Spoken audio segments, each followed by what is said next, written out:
Hello students, today our topic is what books and burials tells us. This is the fifth chapter of class 6 history part 1. Student, in this chapter, we are going to be read that what the informations we collect from the books and the what does the burials tells us. So let us start oldest books in the world.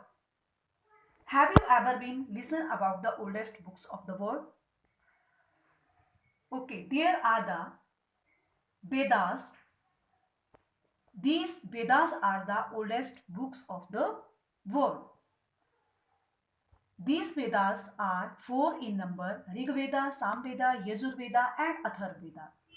These are the four Vedas which are considered as the oldest literature of the world. In four of these, Rig Veda is the most oldest Veda and it is very important. It contains more than 1000 hymns which are known as Sukta. In these Suktas, there is the praise of gods and goddesses.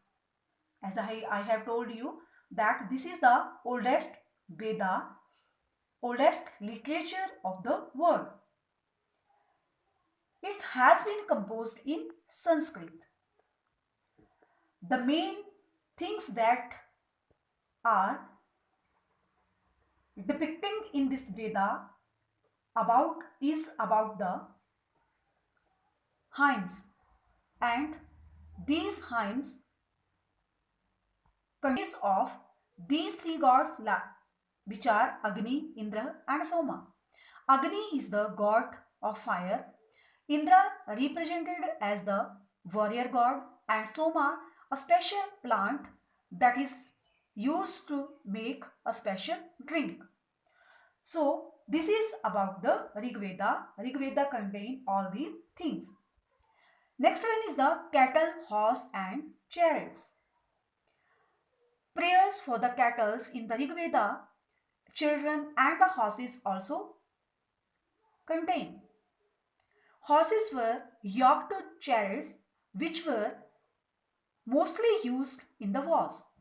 Men took part in the wars and there was no regular army. Next is the words described to the people. There were the two groups who were described people in terms of their work. First one was the priest and other was the Raja. Priests were the people who performed rituals and Raja, as you know, that they were ruler. In terms of the community, Jana and Vish. This is the political division of the community.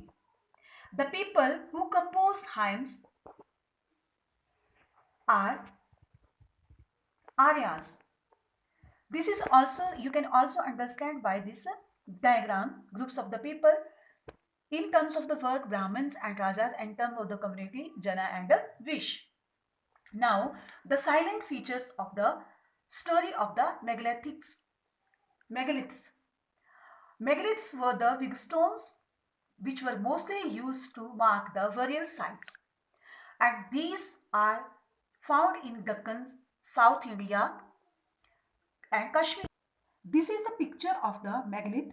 You can see that this is the grave and it is surrounded by the big stones. Megalith means big stones, which refers to which indicate the burials. These are the big stones and this is the grave where the dead body was buried.